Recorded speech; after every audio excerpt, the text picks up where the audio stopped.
¿Cómo están? Bienvenidos a esta cuarta clase del curso de aislamiento. Antes de empezar con el detalle de la clase, quisiera recordarles algunos conceptos importantes de las dos clases anteriores en relación al tema de los aisladores elastoméricos que vamos a necesitar para revisar en esta clase. Les voy a compartir entonces mi pantalla. Recuerden que en la clase anterior hablamos básicamente sobre el cálculo de la rigidez lateral de los aisladores elastoméricos, tanto de los NRB como de los LRB.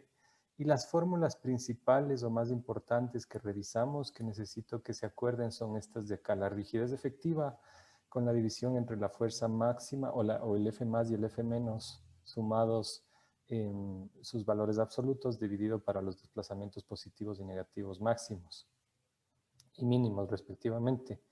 El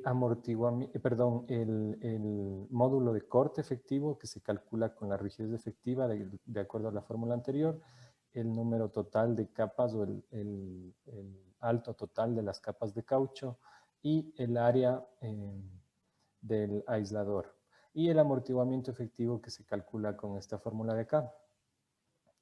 Hablamos también sobre los comportamientos elástico, viscoelástico, viscoso e histerético. Y les decía yo que el comportamiento viscoelástico es característico de aisladores NRB y el histerético de aisladores LRB. Luego hicimos un pequeño ejemplo para calcular algunos de estos valores para un aislador NRB y lo propio lo hicimos para el aislador LRB.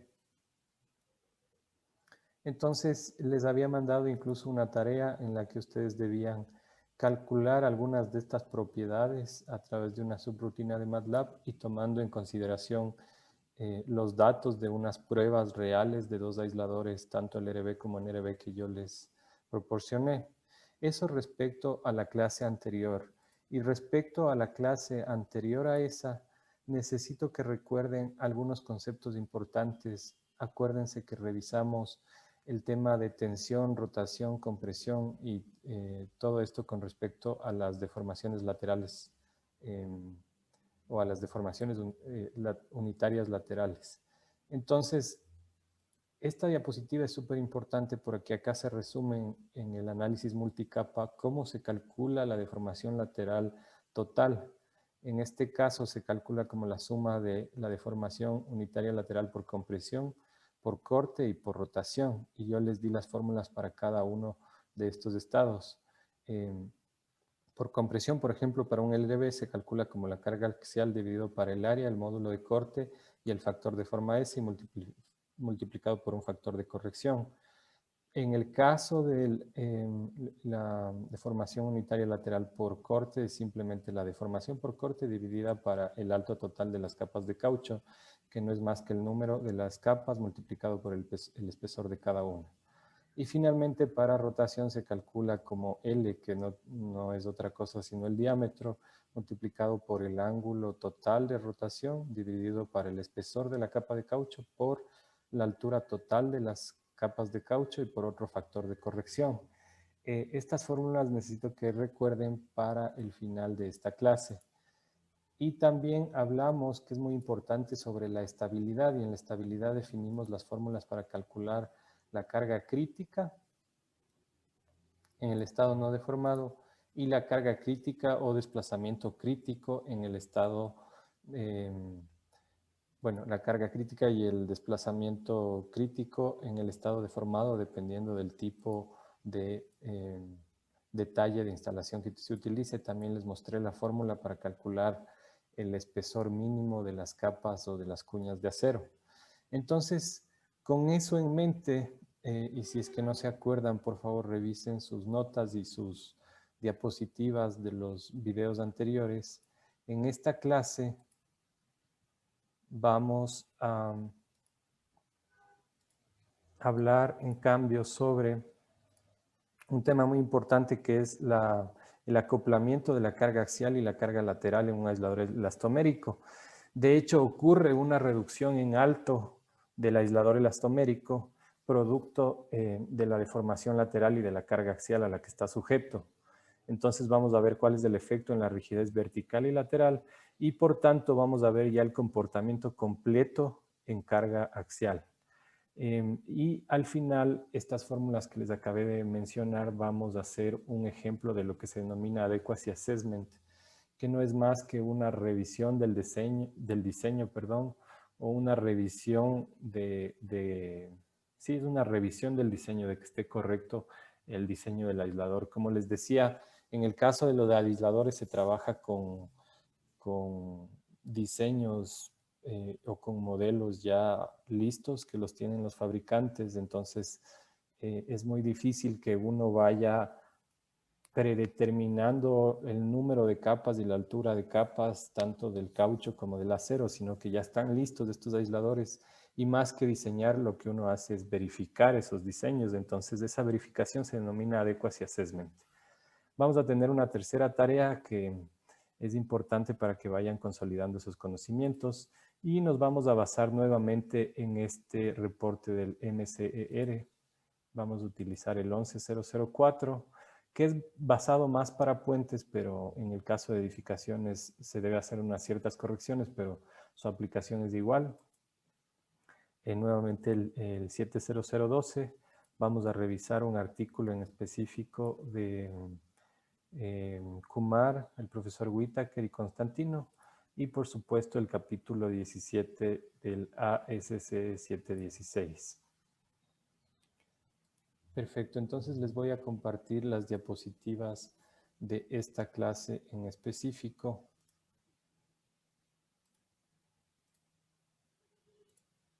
Vamos a revisarlas.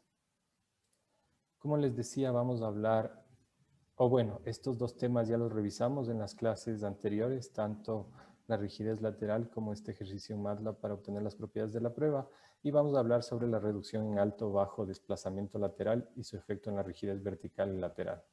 Y también vamos a hablar sobre ya el comportamiento completo a carga axial, para finalizar con unas notas en el pizarrón digital acerca de esta revisión del diseño que se denomina Adequacy Assessment. Comencemos entonces con este tercer tema, continuando con la clase anterior en realidad, que es la reducción en alto que ocurre bajo desplazamiento lateral y su efecto en la rigidez vertical y lateral. Los aisladores elastoméricos, y esto es algo que lo podemos percibir, se acortan cuando están sujetos a desplazamientos laterales. Miren ustedes este esquema. De hecho, así es como se plantea esquemáticamente este problema. Existen dos, se considera pues se considera que el aislador tiene una altura h total y que está sujeto a una carga axial P y a una carga horizontal que la han denominado FH. Consideramos que existen dos resortes, uno horizontal o acorte, que es este que tiene esta rigidez K2, que sería este de acá, y un resorte rotacional, que es el que le provee la resistencia a la rotación, obviamente, que es este que hemos denominado K1. Básicamente este es un esquema de modelación del aislador elastomérico ante carga vertical y lateral combinadas. Si asumimos que K1, es decir, la rigidez rotacional es infinita, podríamos obtener K2 con las fórmulas que yo ya les mostré justo en este recuerdo que hicimos al principio de esta clase, en donde obteníamos el módulo de corte efectivo con K por TR sobre A. Despejando K de esa fórmula, vamos a obtener que la rigidez horizontal o de este resorte a corte no es más que el módulo de corte multiplicado por el área y dividido para el alto total de las capas de caucho. Ahora, en este caso, la altura que debemos considerar, porque estamos haciendo un análisis acoplado en recompresión y desplazamiento lateral, en realidad no es TR, sino H, es decir, debemos considerar también el aporte de las cuñas de acero y de las end plates. Entonces, en este caso, la fórmula en realidad sería G por AS sobre H, donde H ya es esta altura total. Y AS no es más que una corrección del área. El área esta podría ser el bounded, que es la que hemos visto en las clases anteriores, multiplicado por la altura y dividido para TR, que es el alto total de las capas de caucho. Ahora, lo mismo podemos hacer asumiendo ahora que K1 no es la infinita, sino que K2, es decir, la rigidez horizontal es infinita. Si asumimos que la rigidez horizontal es infinita, podemos calcular ahora en cambio K1, que es la rigidez rotacional. Y esa rigidez rotacional se calcula muy fácilmente como la carga crítica de Euler, PE, multiplicada por la altura. Es básicamente un momento que se produce por esa carga. Esa carga de pandeo de Euler se calcula como se calcula en cualquier procedimiento de mecánica de materiales o de acero, por ejemplo, como pi cuadrado por el modo de elasticidad por la inercia dividido por la altura al cuadrado. Ya, entonces lo que vamos a hacer a continuación es en este mismo esquema, pero ya deformado, este esquema de acá estaba en un estado no deformado, vamos a hacer equilibrio de fuerzas y equilibrio de momentos. Para clarificar, porque este esquema es un poco confuso, me voy a pasar por un momento al pizarrón digital para ir revisando cada uno de estos términos. Perfecto. Entonces, el esquema que les muestro ahora en el pizarrón digital es exactamente el mismo que acabamos de ver en las diapositivas. Lo que está pasando acá es que tenemos primero ya una rotación del aislador, que es este ángulo θ, y tenemos también un desplazamiento del aislador, que es este que le han llamado U. Entonces vamos a ir analizando un poco el efecto de cada una de las cargas para poder hacer la sumatoria de fuerzas en X y la sumatoria de momentos. Entonces, comencemos con esta carga P. Entonces, claro, el aislador primero rotó y luego se desplazó. Entonces se encuentra en una posición como esta, donde la carga P es la que queremos en realidad obtener sus dos componentes.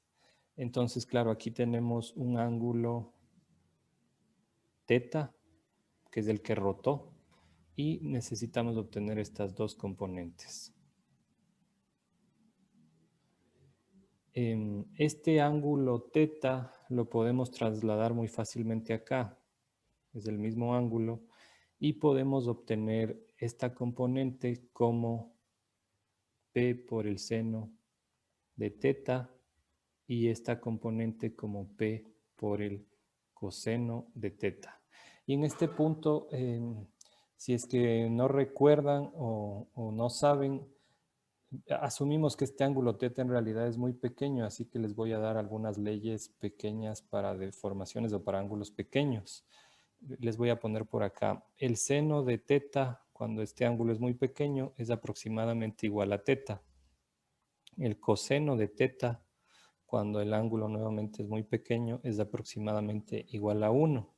Y otra expresión importante es que el coseno de θ es también aproximadamente igual a 1 menos θ al cuadrado sobre 2. Estas expresiones las vamos a dejar por acá. Y son para ángulos muy pequeños.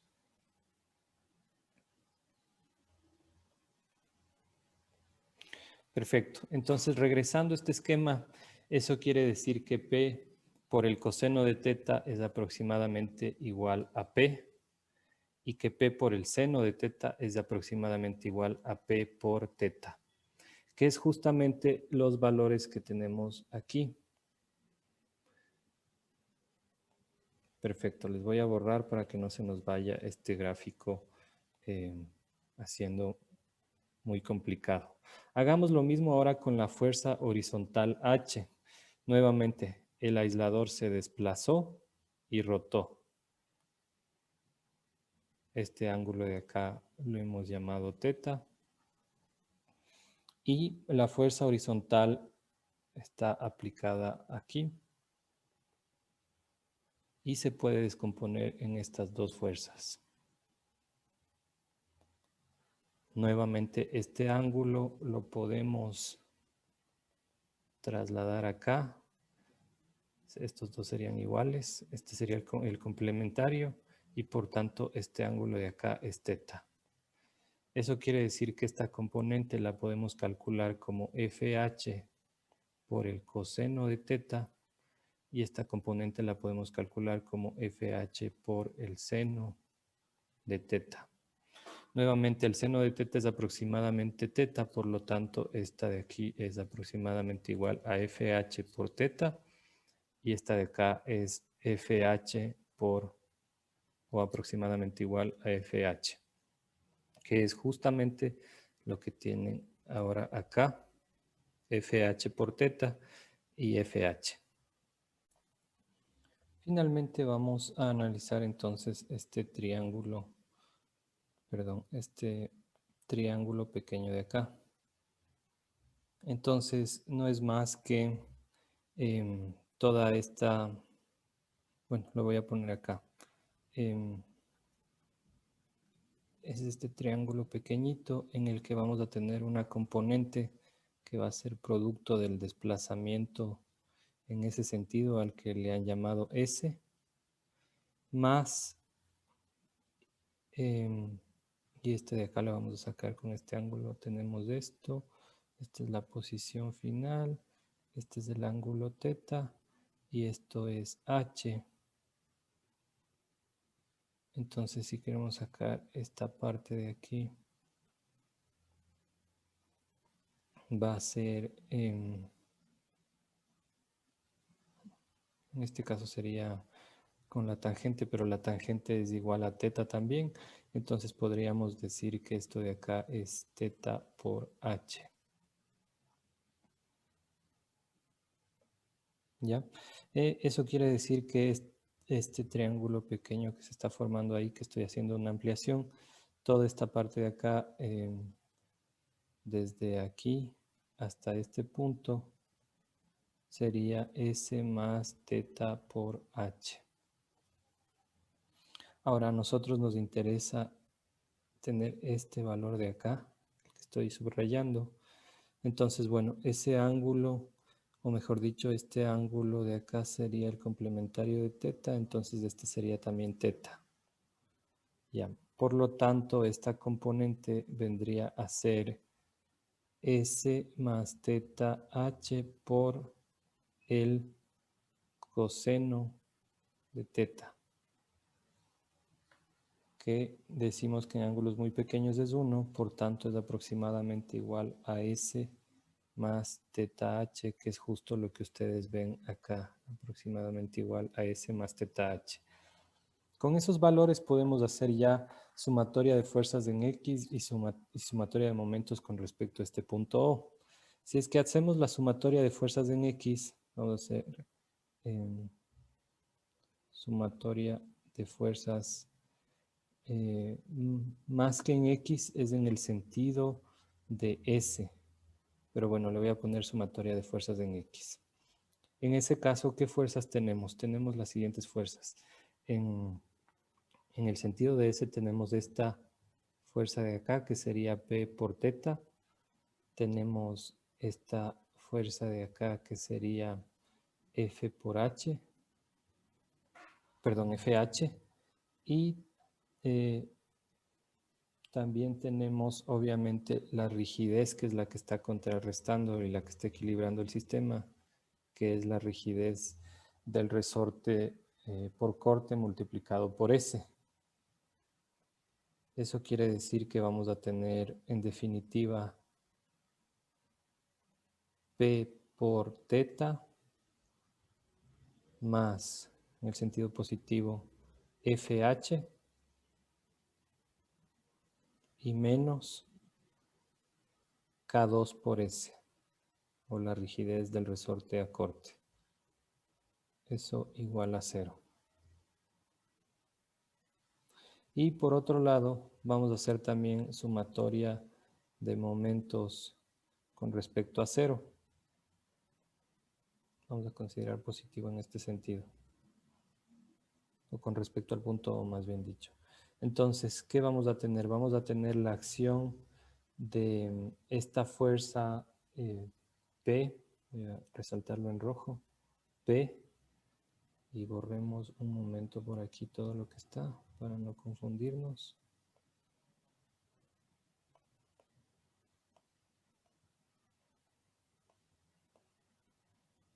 Perfecto. Entonces voy a tener la acción de esta fuerza P con este brazo de palanca que sería S más teta H. Voy a tener la acción de esta fuerza FH con el brazo de palanca que en este cambio sería H.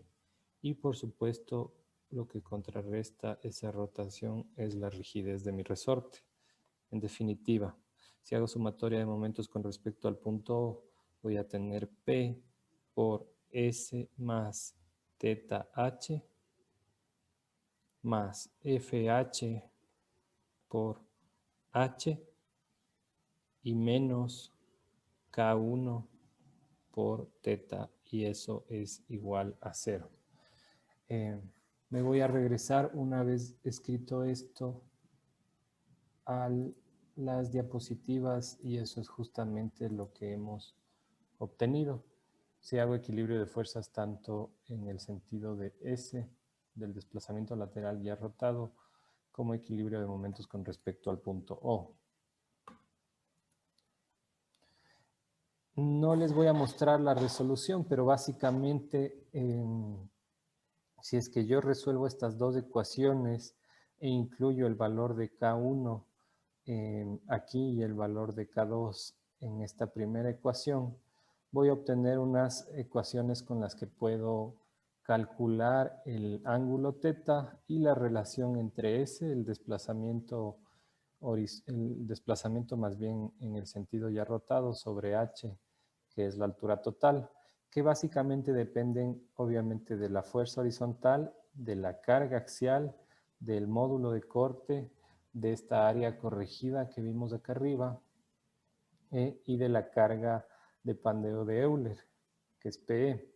Es decir, que hemos hasta cierto punto ya acoplado el comportamiento vertical y horizontal. Ahora, la rigidez horizontal, incluyendo el efecto de la carga vertical, se puede calcular simplemente como la fuerza horizontal. Bueno, sabemos que la fuerza es K por U, entonces en este caso sería la fuerza dividido para U, que es el desplazamiento ortogonal lateral. Ahora, hace poco o en la diapositiva anterior en los cálculos vimos que U se puede calcular como S más teta H, por lo tanto eso estoy reemplazando acá en el denominador. U es el desplazamiento lateral del aislador y el desplazamiento vertical ahora en cambio se calcula de otra forma. Todo esto que les muestro es para llegar a unas fórmulas que nos van a servir para acoplar estos dos desplazamientos. Entonces me voy a pasar nuevamente a la pizarra para mostrarles básicamente cómo se calcula este valor del desplazamiento vertical. Entonces vamos a calcular este desplazamiento vertical que ocurre. Vamos a ir nuevamente desmenuzando cada uno de estos triángulos. Entonces el primero corresponde al efecto del aplastamiento y la rotación del aislador. Le voy a dibujar por acá. El aislador de su posición original va a rotar un ángulo θ y va a quedar aplastado por efecto de la carga axial. Es decir, yo voy a, en este caso, tratar de obtener, bueno, sé que esto es h y sé que sin el aplastamiento toda esta distancia sería también h. Entonces, eso quiere decir que por triángulo, si yo calculo solo la distancia de aquí hasta acá, sería igual a h por el coseno de θ, que en este caso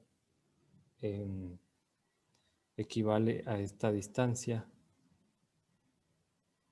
Y si es que me interesa, que de hecho eso es lo que me interesa conocer, esta pequeña sección de acá, la puedo calcular como h total, que es esta, menos esto de acá, que sería h por coseno de θ.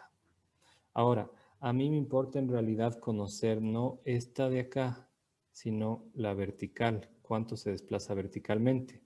Y este ángulo pequeñito es nuevamente teta. Es decir, yo ya tengo este valor y quiero calcular este pequeño de acá. Sería ese valor, le voy a llamar B1, correspondiente a h menos h por coseno de teta, y eso multiplicado por el coseno de teta nuevamente. Ahora recuerden esta expresión para ángulos pequeños que yo les mostraba en la diapositiva o en la hoja anterior, y es que el coseno de teta es aproximadamente igual a 1 menos teta cuadrado sobre 2. Entonces yo puedo ir despejando y utilizando esta ecuación. Por ejemplo, yo puedo decir que 1 menos coseno de teta despejando de este es aproximadamente igual a teta cuadrado sobre 2. Acá, cuando estaba calculando este B1, puedo sacar h y decir que es igual a 1 menos coseno de teta. Y este coseno de teta también decía la otra expresión, el coseno de teta también es aproximadamente igual a 1. Entonces esto es igual a 1. La expresión queda como la que ven acá.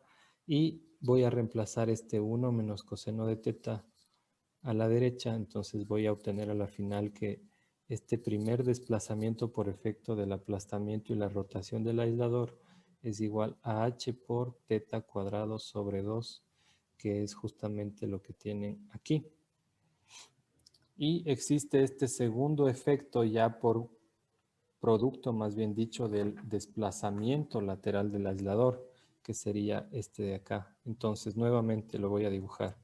Tengo el aislador en su posición inicial, ya rotado y aplastado, y se desplaza una distancia S, que sería equivalente a esta distancia S acá. Entonces, lo que me interesa nuevamente es obtener este valor de aquí de desplazamiento vertical. Entonces, a ver, este ángulo de aquí es teta. Voy a completar este triángulo. Por tanto, este ángulo de aquí es teta. Este sería el complementario y este sería entonces teta. Este valor de aquí es S.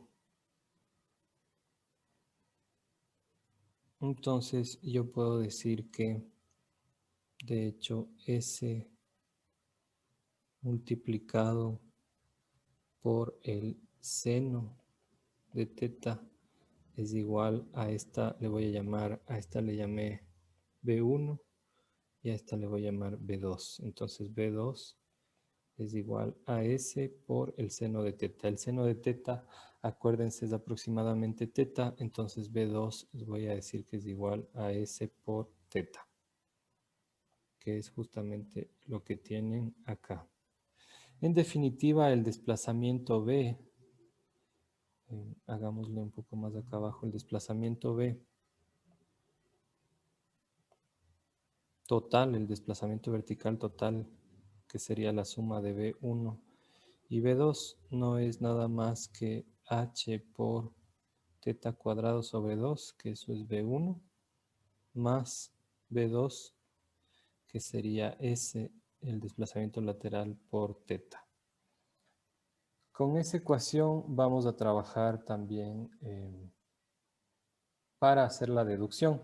Entonces, la deducción siguiente, que ya tiene que ver con una formulación de la rigidez lateral tomando en cuenta todo este acoplamiento. Entonces, para resumirles, acabamos de revisar tanto una expresión para calcular la rigidez lateral, que era, le voy a anotar aquí, igual a FU sobre, perdón, FH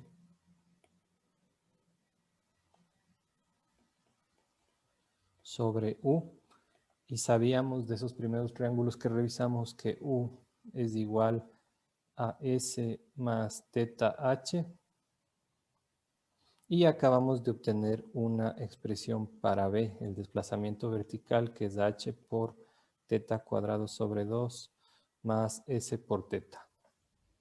Con esas dos expresiones y las que revisamos antes, vamos a tratar de obtener una expresión para la rigidez horizontal. Entonces, me voy a pasar a otra página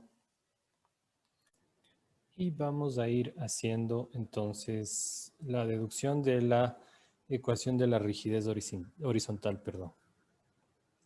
Entonces,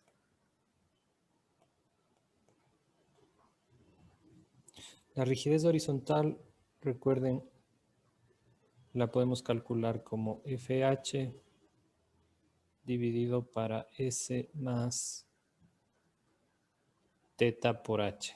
Pero recordemos también que S sobre H, cuando resolvimos esas dos ecuaciones de la sumatoria de fuerzas horizontales y momentos, se podía calcular como FH dividida para el módulo de corte por el área corregida multiplicada por la carga de pandeo dividida para esta misma carga menos la carga axial por 1 más la carga sobre G por AS.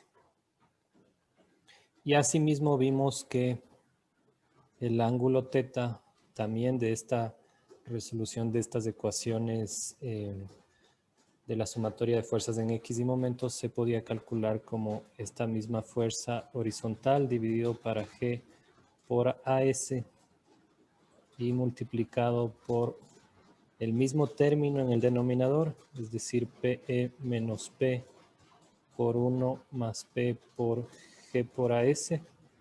Y en el denominador, perdón, en el numerador tenemos G por AS más P.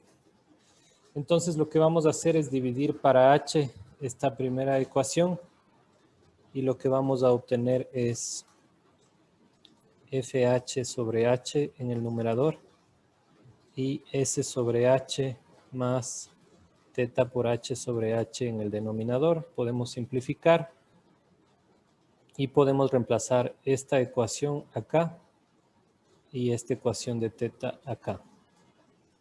Entonces me voy a ir más bien abajo. Borremos esto un momento. Eso quiere decir que tendríamos en el numerador FH, sobre H. Y en el denominador vamos a tener, en vez de tener S sobre H, vamos a tener este término que lo reemplaza, que sería FH dividido para G por AS, PE dividido para PE menos P por 1 más P sobre G por AS, y eso más teta, que sería esta otra expresión de acá arriba a la derecha, que sería FH por G por AS por nuevamente PE menos P por 1 más P sobre G por AS en el denominador y en el numerador G por AS más P.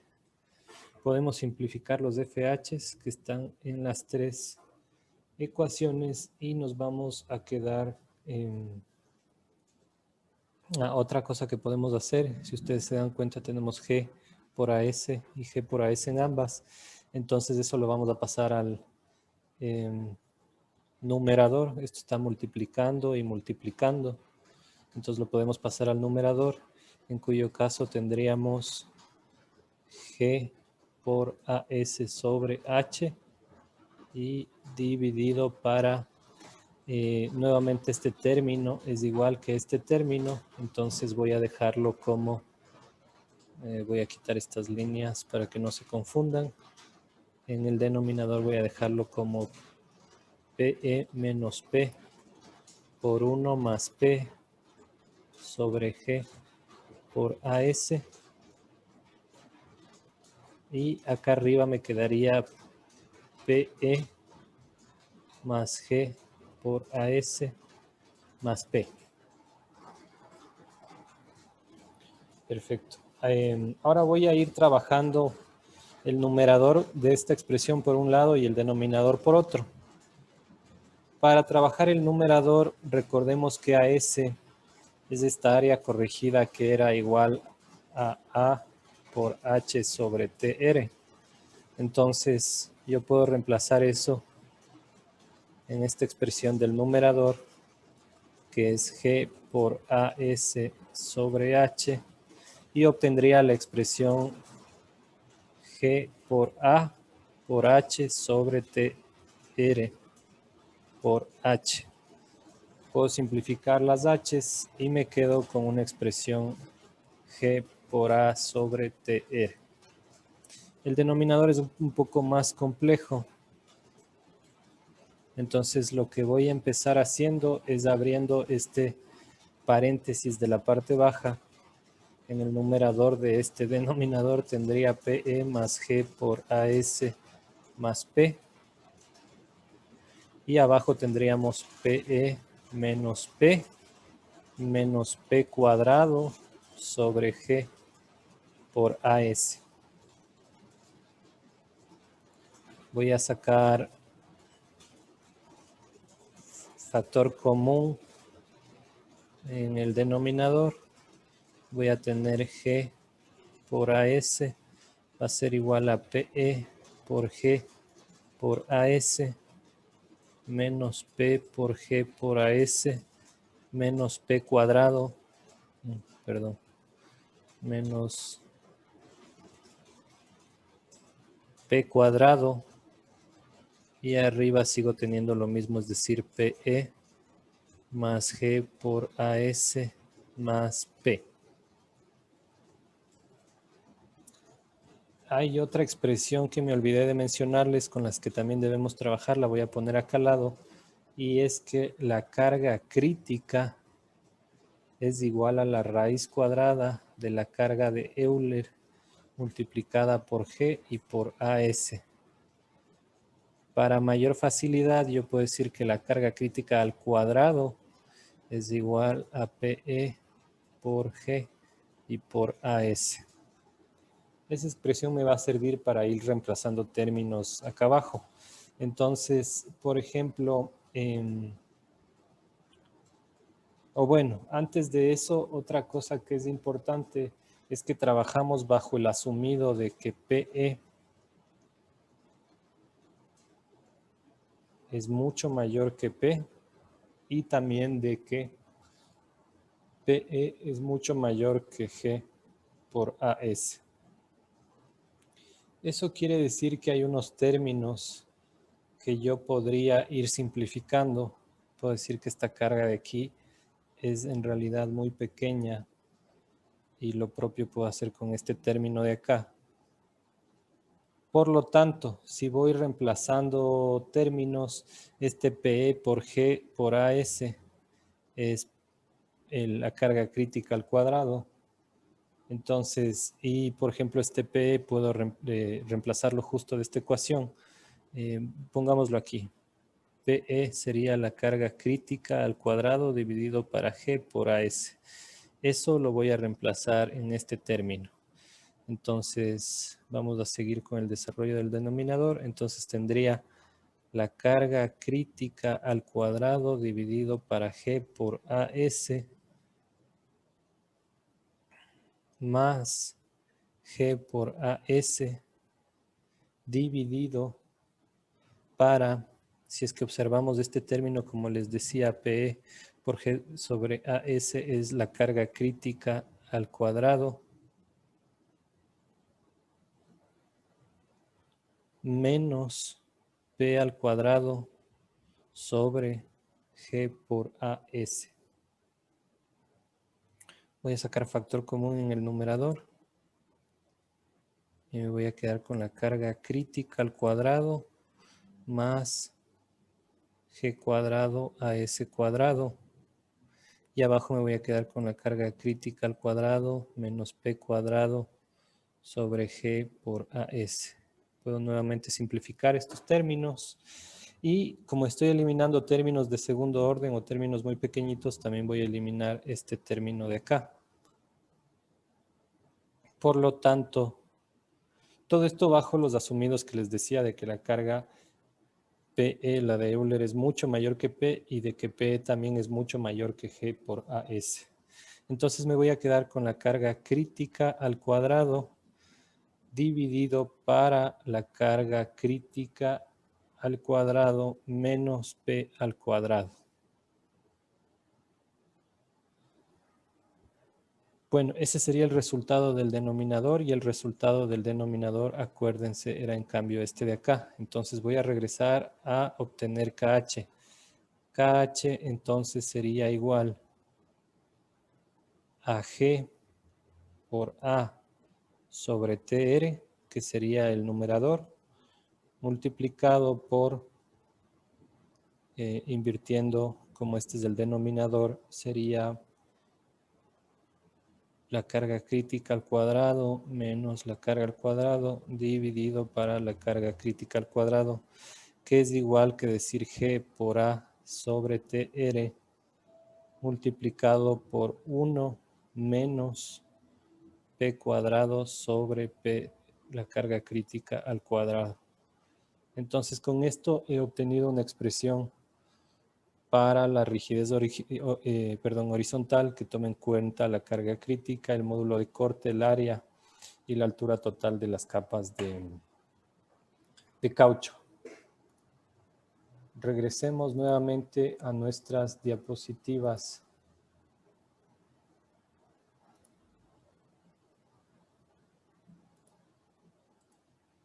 Es justamente esa expresión la que con esos, descartando esos términos de alto orden y esos asumidos, hemos obtenido. G por A sobre TR por 1 menos la carga al cuadrado sobre la carga crítica al cuadrado entre paréntesis. El mismo procedimiento, utilizando ahora la otra expresión en la que obtuvimos, recuerdan, el desplazamiento vertical, podemos aplicar las mismas ecuaciones anteriores y obtener una expresión como la que les muestro ahora en pantalla. Acuérdense nuevamente, utilizamos para poder realizar esta deducción, esta relación entre la carga crítica y la carga de Euler. Ahora, el desplazamiento vertical total estaba formada, como vimos, por una componente debida al desplazamiento lateral, que es la que llamamos B, la que dedujimos. Se calcula, de hecho, con esta ecuación que les acabo de mostrar. Pero también existe una componente debido a la carga compresiva P, que esa simplemente se calcula con P por TR dividido para el módulo a compresión por el área. Es decir, como calculan un acortamiento por compresión en cualquier otro material. No sé si recuerdan, pero en una de las clases les decía que podemos reemplazar o podemos decir que el módulo a rotación es aproximadamente el módulo o la tercera parte del módulo a compresión. Entonces, haciendo ese reemplazo y juntando los dos términos, este de acá más este de acá, podemos obtener una ecuación con la que o una expresión con la que calculamos el desplazamiento lateral total, por eso este superíndice de T, que contempla ya las dos componentes, la debida al desplazamiento lateral, como dedujimos antes, y la debida a la carga de compresión. Eso significa que con esta ecuación que ya considera esas dos componentes podemos calcular una rigidez vertical que no es más que la fuerza vertical dividido para ese desplazamiento vertical total. Si es que hacemos eso, simplemente dividimos P para esta fórmula, obtenemos una ecuación como la que les muestro acá abajo. Muy fácil de deducir, ustedes pueden hacer el ejercicio en casa. Y lo que han hecho los autores de esta deducción es asumir que H es igual a TR, es decir, a la altura únicamente de las capas de caucho, y que la carga axial aplicada es mucho mayor que G por A. Si es que aplican estos dos asumidos, van a obtener una ecuación para la rigidez vertical que equivale a esta ecuación. Entonces es muy parecido. Acá tienen S por A sobre TR, 1 sobre 1 más. Aquí el I sobre A se está transformando en el módulo rotacional, en el radio de giro, perdón, no módulo rotacional, y tienen el desplazamiento al cuadrado. Entonces, igual pueden hacer más o menos seguir el mismo proceso que seguimos en la deducción anterior y van a obtener esta fórmula ya mucho más simplificada. Acá BO se le llama a la rigidez vertical en el estado no deformado, que sería básicamente este término S por A sobre TR, y multiplicada por este factor, que lo interesante de esta fórmula es que ya depende del desplazamiento lateral, es decir, la rigidez vertical depende ya del desplazamiento lateral. Una vez o antes de eso, y solo para resumir, tenemos ya entonces una expresión para la rigidez vertical que depende del desplazamiento lateral, y tenemos también una expresión para la rigidez horizontal que depende ya de la carga crítica vertical o axial. Ese es el acoplamiento que estamos tratando de hacer, producto de la reducción en alto que se produce bajo desplazamientos laterales y cargas axiales. Entonces, con eso podemos ya definir el comportamiento completo del aislador bajo carga axial. Y vamos a recordar lo siguiente. Yo les decía en la segunda clase, en la primera de estos videos, que el comportamiento a compresión y tensión es muy similar hasta un punto en el cual ocurre este proceso de cavitación, que eran estas microfisuras en el caucho, y que esa cavitación ocurría aproximadamente en un valor de fuerza de 3 GA, es decir, de 3 veces el módulo de corte por el área. La rigidez vertical, como acabamos de ver, está acoplada con el desplazamiento horizontal del aislador, debe estar acoplada. Y esta gráfica define justamente lo que acabamos de revisar. Entonces, en compresión, la rigidez vertical es la fórmula que dedujimos o que les mostré apenas en la diapositiva anterior, el módulo a compresión por el área dividido para el alto total de las capas de caucho, y depende del radio de giro, es decir, del área y de la inercia, y del desplazamiento lateral. El punto en el que, el punto máximo más bien digamos, es justamente la carga crítica prima, que es otro de los valores que calculamos en una de las diapositivas anteriores. Por otro lado, atención en cambio, esa rigidez es igual hasta un punto en el que ya ocurre la cavitación, que es en 3 GA. Esto que les muestro, esta gráfica, está justamente en el MCER 11004 o en el MCER 07002, en uno de los dos manuales. En el 07002, de hecho. Y si ustedes revisan ese artículo que les mencioné, que sirve como referencia también al principio de la clase, de un poco más actualizado, esto ya es del 2014, escrito por uno de los estudiantes de doctorado del profesor Whitaker en Buffalo y del profesor Constantino. Básicamente lo que ellos hacen es adaptar este comportamiento a un elemento de OpenSys. Entonces, esta gráfica, ustedes si abren el OpenWiki o revisan el comportamiento del material de aisladores de elastoméricos que fue producido o desarrollado por Kumar y Whitaker, se van a dar cuenta que ya toma en cuenta este acoplamiento entre la carga axial y la rigidez lateral. Es básicamente lo mismo que en la gráfica de la izquierda, que es lo que acabamos de revisar. En compresión, la rigidez vertical responde a esa fórmula. Hay un poco unas diferencias pequeñas en el orden y en los términos, pero es básicamente esta misma fórmula. Y en tensión, hasta un valor de FC, que no es más que 3 GA, tiene la misma rigidez vertical a tensión que a compresión, y luego se produce la cavitación, y por tanto, en este caso hay un análisis un poco más desarrollado que les voy a pedir y les voy a poner de hecho también como tarea que lean ese paper para el cálculo de la rigidez post-cavitación. Perfecto. Entonces, creo que revisando ese paper y revisando el reporte 070012 van a entender un poco mejor todo esto que acabamos de revisar, pero básicamente hemos visto el comportamiento completo a carga axial y hemos visto el acoplamiento entre el desplazamiento vertical y el desplazamiento lateral, tanto en términos de rigideces como de cargas críticas.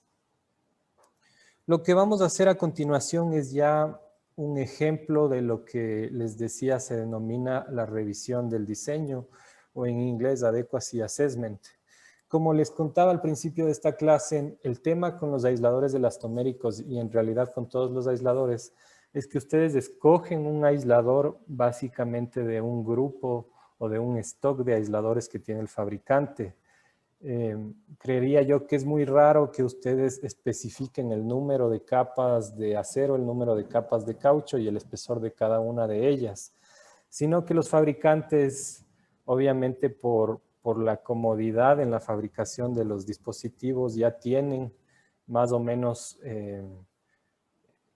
dimensiones tanto de diámetros del núcleo de plomo, de capas de caucho, alturas totales de aisladores, y ellos les proveen de esos datos. Entonces, en ese caso, en vez de diseñar, lo que uno hace es verificar. Es como en el caso de las vigas de fabricación estadounidense, que ya ellos tienen su manual de diseño y las vigas ya tienen la W tal, la W otra. Entonces ustedes solo verifican el diseño y no tanto hacen un diseño. Entonces me voy a pasar nuevamente a la pizarra para ir explicándoles un poco cómo se hace este Adequacy Assessment. Entonces vamos a hacer, como les decía, lo que se llama como revisión del diseño de un aislador sísmico elastomérico.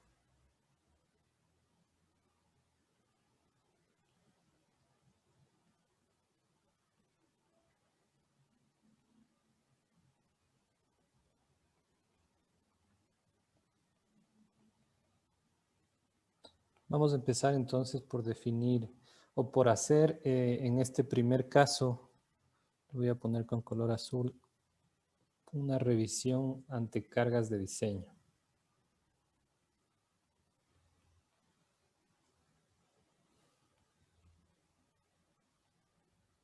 Ante cargas de servicio, perdón. Como les decía, este procedimiento que lo van a encontrar en el 11004, en el reporte MCER 11004, está enfocado a puentes, pero con ciertas correcciones se puede acoplar también para la revisión del diseño de aisladores elastoméricos en edificaciones.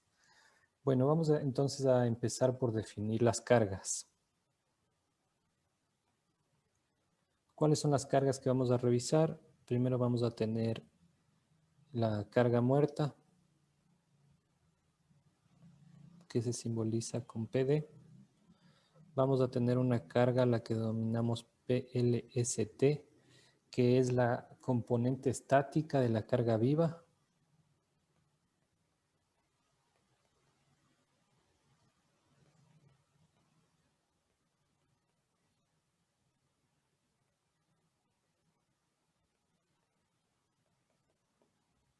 Y vamos a tener otra que se llama PLCY,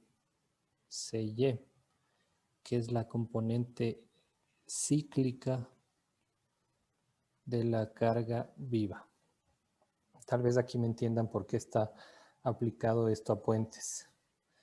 Y vamos a obtener nuestra carga última de la siguiente forma, multiplicando este coeficiente gamma D por la carga muerta, es decir, el coeficiente para carga muerta por la carga muerta, gamma L por la carga viva estática y 1.75 veces gamma L por la carga viva cíclica.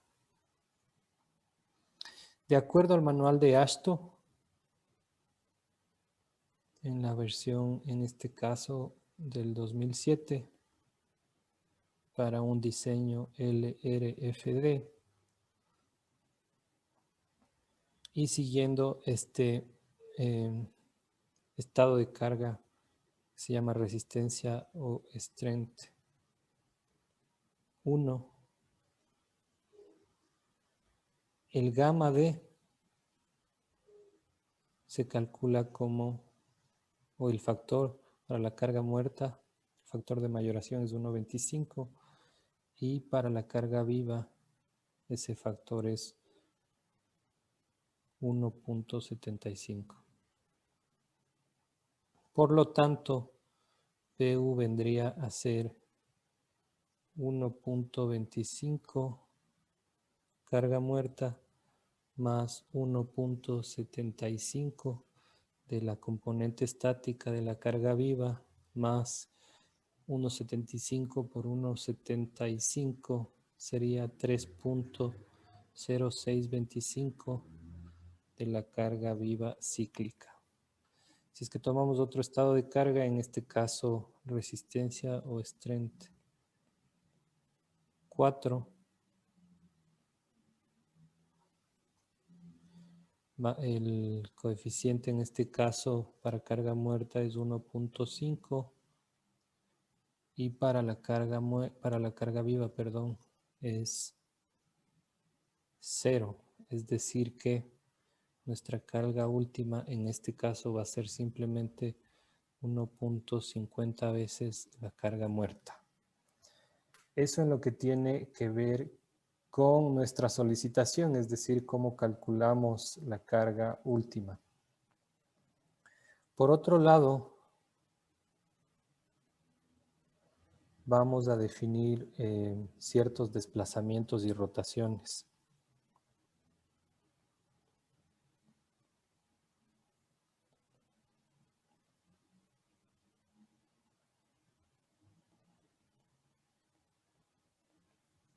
Entonces vamos a definir primero delta S estático como el desplazamiento lateral estático no sísmico.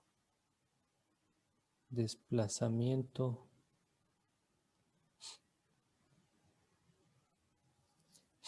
lateral no sísmico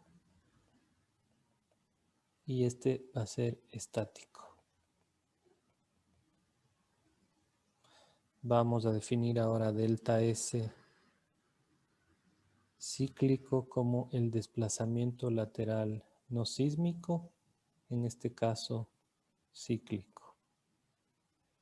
Vamos a definir un ángulo θ S estático, igual en este caso es una rotación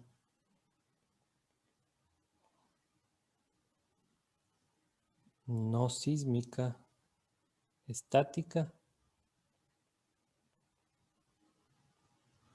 y un θS cíclico que es una rotación no sísmica, en este caso cíclica. Definida la solicitación y definidos estos términos, podemos empezar. Acuérdense la revisión que hacíamos al principio de esta clase con respecto a las fórmulas en el análisis multicapa para obtener las deformaciones unitarias laterales por corte, compresión y rotación. Entonces vamos a empezar con las deformaciones laterales por compresión. Voy a poner deformaciones unitarias laterales por compresión.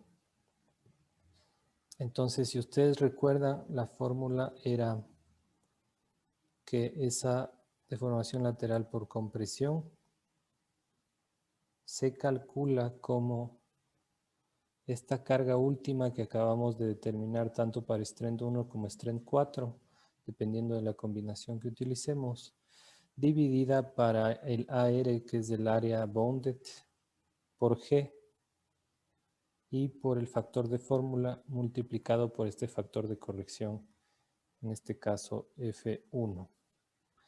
El F1, recuerden ustedes, lo pueden obtener de la tabla 5.1 de este manual MCER,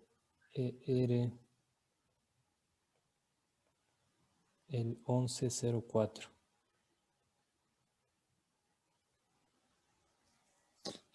Y el factor de fórmula, si es que recuerdan para aisladores, por ejemplo, LRB, nuevamente el concepto es del área cargada sobre el área libre de abultarse.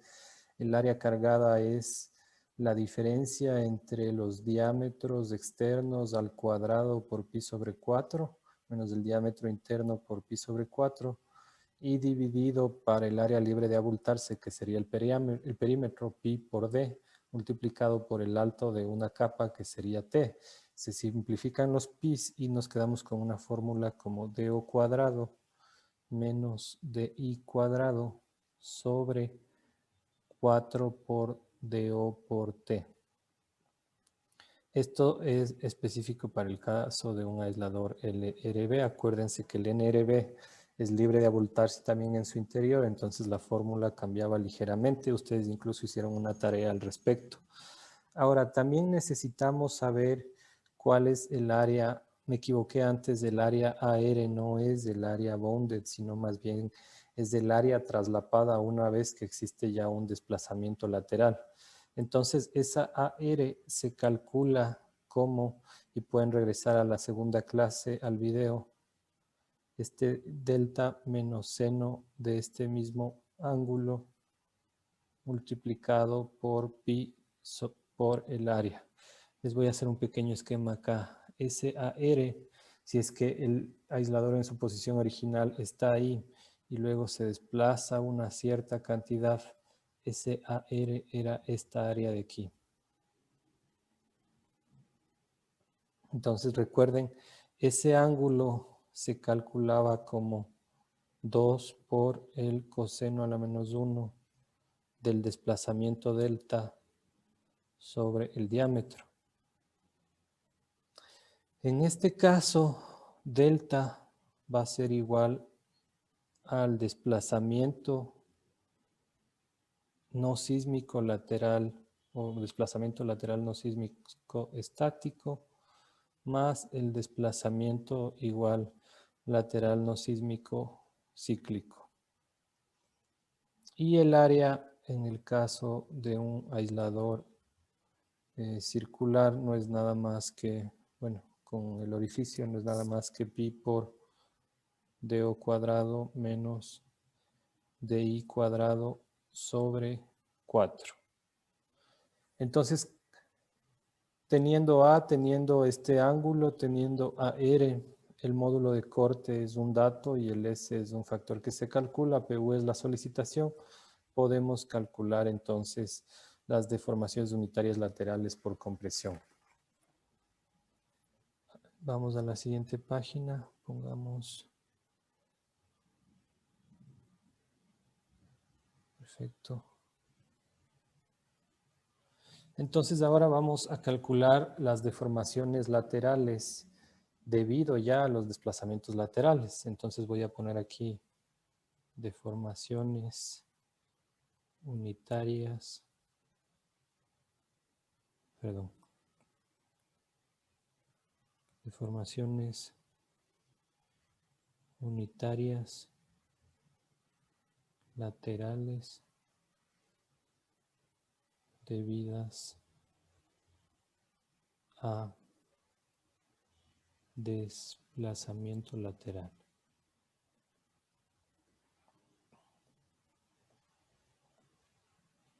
Este es un poco más simple, simplemente tenemos que vamos a hacer la suma de los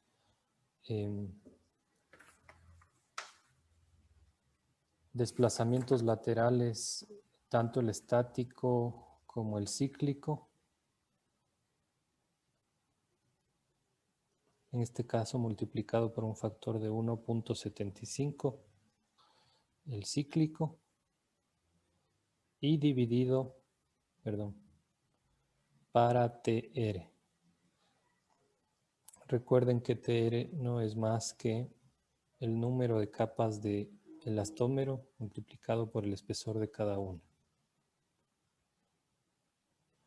Número de capas de caucho y el T es el espesor de cada capa de caucho.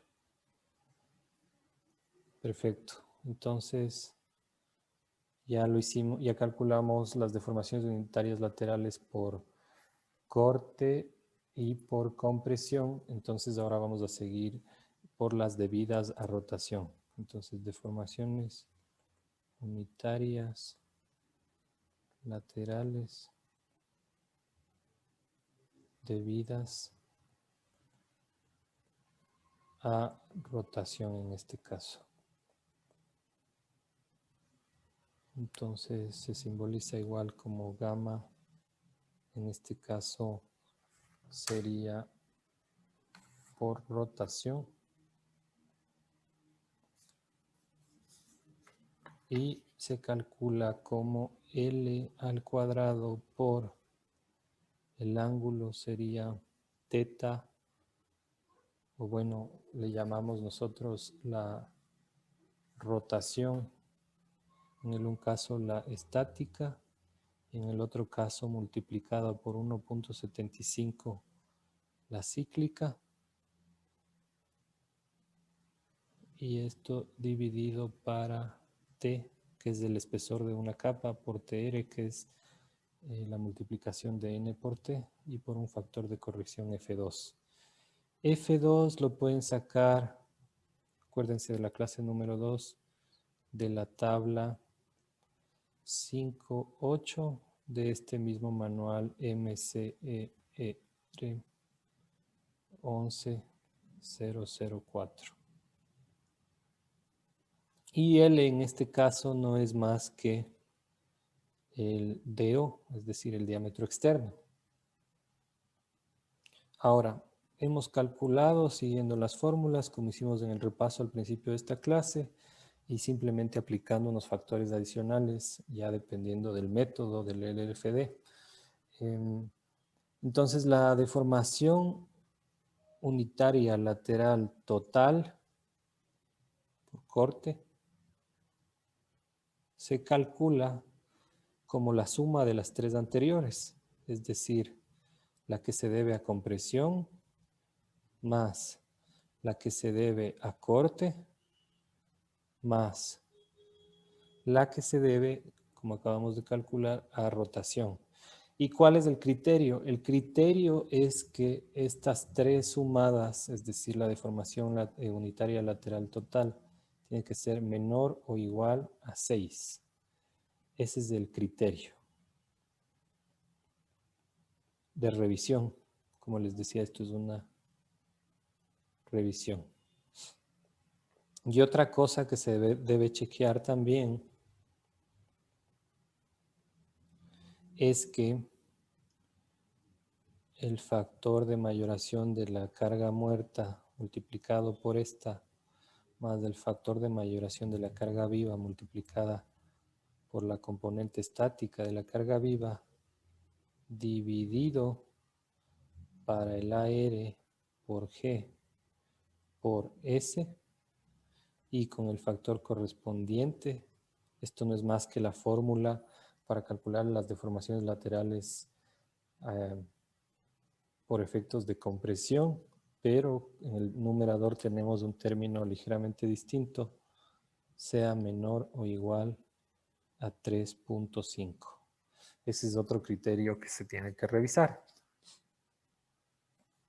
Además de ello, también tenemos que revisar, acuérdense, también calculábamos la carga crítica de pandeo.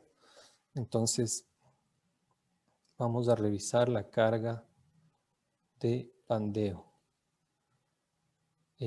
Para lo cual primero tenemos que calcular este factor F, que también lo revisamos en una de las clases anteriores, como 1 menos di, el diámetro interior sobre el diámetro exterior, multiplicado a 1 menos di al cuadrado sobre do al cuadrado.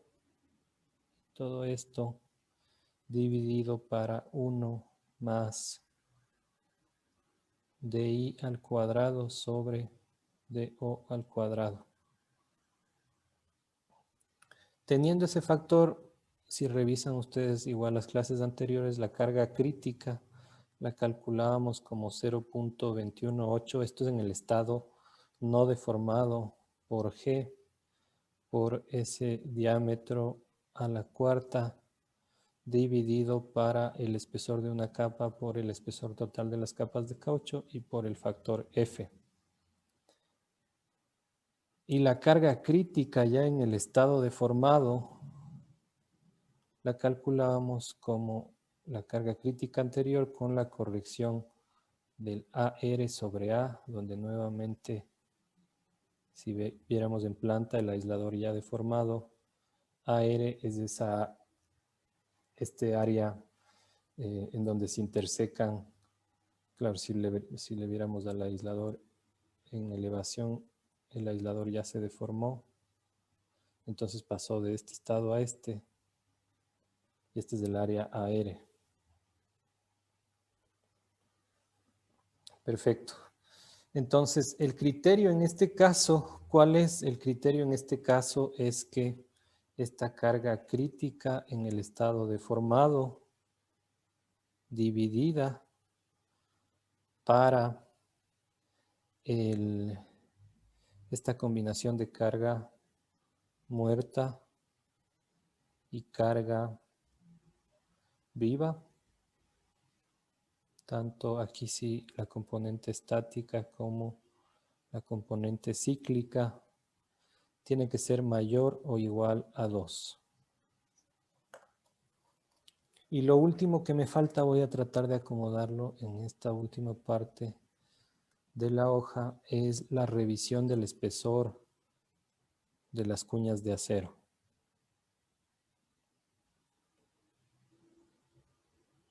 Del espesor mínimo de las cuñas o placas, ustedes ya saben a qué me refiero, de acero. Entonces, la fórmula es TS tiene que ser mayor o igual, también lo vimos en una de las clases, a alfa T, donde alfa es un factor que ya les voy a mostrar, dividido para 1.08 FY multiplicado por AR sobre, y aquí la combinación sería igual a carga muerta, la carga viva, con sus componentes estática y cíclica. En realidad aquí esto estaría en un corchete. Esto sería todo el denominador. Y menos 2. Esto debe ser como mínimo 1.9 milímetros o 0.075 pulgadas. Ese es el criterio. Bueno, ese es el criterio, pero en realidad el espesor que ustedes tienen, ese es el mínimo, y el espesor que ustedes tienen que ser mayor al de esa fórmula. Entonces ese factor alfa es 1.65 y 3, dependiendo de si la placa tiene agujeros o si la placa no tiene agujeros. Entonces ese es el proceso de revisión. Acuérdense que estamos estamos viendo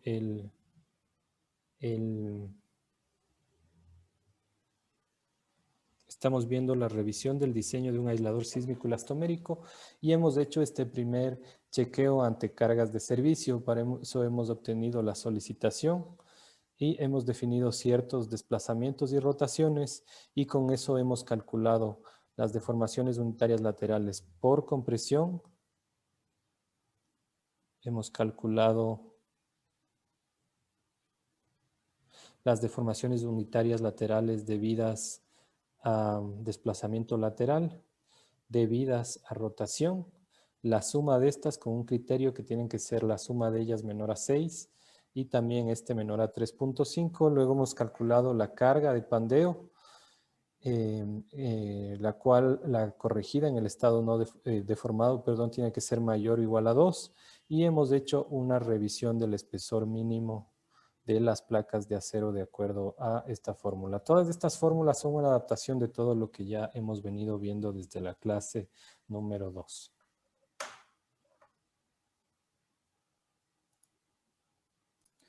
Entonces, en resumen, en esta clase, básicamente lo que hemos hecho es revisar las expresiones para acoplar el comportamiento a corte y axial de un aislador, tomando en cuenta que existe un acortamiento por desplazamiento lateral y por rotación del aislador.